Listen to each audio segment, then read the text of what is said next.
Hay una gran colección de terminología que surge del concepto de autoridad. Lo que todos esos términos tienen en común es que implican una cierta legitimidad de que un grupo de personas controle a la fuerza a otro grupo. He aquí algunos ejemplos. Gobierno. Como se mencionó antes, gobierno es simplemente el término para referirse a la organización que se imagina tener el derecho de gobernar. Muchos otros términos que describen partes del gobierno, como presidente, congresista, juez y legislatura, refuerzan la supuesta legitimidad de la clase gobernante. Ley. Los términos ley y legislación tienen connotaciones muy diferentes a las palabras amenaza y orden. De nuevo, la diferencia depende de si un grupo imagina que quienes declaran e imponen esas leyes tienen el derecho de hacerlo. Si una banda criminal le da órdenes a todo un vecindario, nadie llama a esas órdenes leyes, pero si el gobierno da órdenes a través del proceso legislativo, casi todos las llaman leyes. La verdad es que toda ley autoritaria es una orden respaldada por la amenaza de represalia hacia quienes no la cumplan. Ya sea una ley que prohíbe asesinar o una que prohíbe construir una plataforma de madera en tu jardín sin un permiso de construcción, ninguna es una sugerencia o una petición, sino una orden respaldada por la amenaza de violencia, ya sea en forma de confiscación forzada de propiedad, o sea, multas, o por medio del secuestro de un ser humano, es decir, encarcelamiento. A lo que podría ser llamado extorsión si lo hace un ciudadano promedio, se le llama cobro de impuestos cuando lo hacen personas que otros imaginan tener el derecho a gobernar. Lo que normalmente sería visto como acoso, asalto, secuestro y otras ofensas, usualmente son vistas como regulación e imposición de la ley cuando son llevadas a cabo por quienes dicen representar a la autoridad. Por supuesto, usar el término ley para describir las propiedades inherentes del universo, como las leyes de la física y las matemáticas, es algo que no tiene nada que ver con el concepto de autoridad.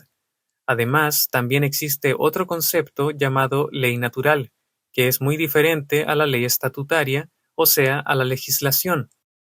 El concepto de ley natural dice que existe un estándar de bien y mal intrínseco en la humanidad, el cual no depende de ninguna autoridad humana y que de hecho reemplaza toda autoridad humana. Aunque el concepto de ley natural fue tema de muchas discusiones en un pasado no muy lejano, hoy en día es raro escuchar que se use el término ley en este contexto, y no es a lo que nos referimos con ley en este libro. Crimen. Un derivado del concepto de ley es el concepto de crimen. La frase cometer un crimen obviamente tiene una connotación negativa. La noción de que violar la ley es moralmente incorrecto implica que la orden que se está desobedeciendo es inherentemente legítima, basada únicamente en quién dio la orden.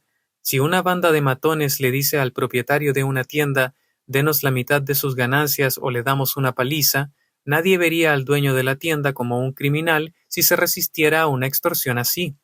Pero si la misma demanda es hecha por quienes usan la etiqueta de gobierno, con la orden siendo llamada ley e impuestos, entonces ese mismo dueño de tienda sería visto casi por todo el mundo como un criminal que se rehusó a obedecer. Los términos crimen y criminal por sí solos ni siquiera dan una pista de qué ley se desobedeció. Es un crimen pasar lentamente una luz roja en una intersección vacía, y también es un crimen asesinar a tu vecino. Hace 100 años era un crimen enseñarle a leer a un esclavo, en la Alemania de 1940 era un crimen esconder judíos de la SS, en Pensilvania es un crimen dormir dentro de o sobre una nevera afuera de tu casa. Literalmente, cometer un crimen significa desobedecer las órdenes de los políticos, y un criminal es cualquier persona que lo haga. De nuevo, términos así tienen una connotación obviamente negativa. La mayoría de personas no quieren que otros los llamen criminales y usan el término criminal como un insulto. Esto implica que la autoridad que declara e impone las leyes tiene el derecho de hacerlo. Legisladores. Existe una extraña paradoja en el concepto de legisladores en cuanto a que ellos son percibidos como personas que tienen el derecho de dar órdenes, imponer impuestos, regular el comportamiento y controlar coercitivamente a las personas, pero solo si lo hacen por medio del proceso legislativo. Los legisladores en el gobierno son vistos como gente que tiene el derecho a gobernar, pero únicamente si ejercen su supuesta autoridad por medio de ciertos rituales políticos aceptados. Cuando lo hacen, la gente imagina que los legisladores tienen el derecho exclusivo de dar órdenes y de contratar personas para imponerlas, un derecho que otros individuos no poseen.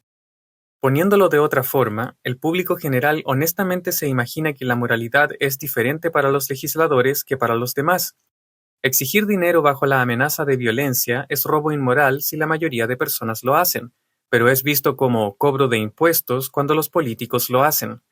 Mandar a la gente y controlar sus acciones a la fuerza es visto como acoso, intimidación y asalto cuando la mayoría de personas lo hacen, pero es visto como regulación e imposición de la ley cuando los políticos lo hacen. Ellos son llamados legisladores en vez de amenazadores, porque sus órdenes, si son hechas por medio de ciertos procedimientos legislativos, son vistas como inherentemente legítimas. En otras palabras, los legisladores son vistos como autoridad y la obediencia a sus órdenes legislativas es vista como un imperativo moral. Imposición de la ley. Uno de los ejemplos más comunes de autoridad, el cual muchas personas ven a diario, usa la etiqueta de policía o agente de la ley. El comportamiento de estos agentes de la ley y la forma en que son vistos y tratados por otros muestra claramente que no son vistos como simples personas, sino como representantes de la entidad llamada autoridad, para quienes se cree que aplican diferentes estándares de moralidad. Supón, por ejemplo, que alguien está conduciendo su coche sin usar cinturón de seguridad. Si otro ciudadano promedio notara esto, forzara a ese conductor a detenerse y le exigiera una gran cantidad de dinero, el conductor se sentiría ultrajado. Eso sería visto como extorsión, acoso, posiblemente asalto y hasta secuestro. Pero si alguien dice estar actuando en nombre del gobierno y hace exactamente lo mismo, poniendo a parpadear sus luces, persiguiendo al conductor si no se detiene y dándole una multa, tales acciones son vistas por la mayoría de personas como perfectamente legítimas. En realidad, quienes usan insignias y uniformes no son vistos como simples personas por todos los demás. Son vistos como el brazo de una cosa abstracta llamada autoridad, y como resultado, qué tan apropiado es el comportamiento de un oficial de policía y qué tan correctas son sus acciones se mide a partir de un estándar muy diferente al que aplica para el resto de la gente. Son juzgados por qué tan bien imponen la ley en vez de si sus acciones individuales cumplen con los estándares normales del bien y el mal que aplican a todo el mundo. La diferencia la expresan los mismos agentes de la ley que con frecuencia defienden sus acciones diciendo cosas como yo no hago las leyes, solo las impongo. Claramente, ellos esperan ser juzgados únicamente a partir de con qué tanta precisión llevan a cabo la voluntad de los legisladores en vez de si se comportan como seres humanos racionales y civilizados. Países y naciones. Los conceptos de ley y crimen son obviamente ramificaciones de los conceptos de gobierno y autoridad, pero muchas otras palabras en el idioma español son cambiadas por la creencia en la autoridad o existen totalmente debido a ella. Un país o nación, por ejemplo, es un concepto enteramente político. La línea alrededor de un país es por definición la línea que define el área sobre la que una autoridad en particular dice tener el derecho a gobernar, lo cual distingue esa localización de otras áreas en que otras autoridades dicen tener el derecho a gobernar. Ciertamente, las localizaciones geográficas son muy reales, pero el término país no se refiere solo a un lugar, sino que siempre se refiere a una jurisdicción política. Cuando las personas hablan sobre amar a su país, rara vez son capaces de definir lo que eso significa. Pero a final de cuentas, lo único que la palabra país puede significar no es el lugar o la gente o cualquier principio o concepto abstracto, sino el territorio en que una cierta pandilla declara tener el derecho a gobernar. A la luz de este hecho, el concepto de amar el país de uno es una idea bastante extraña.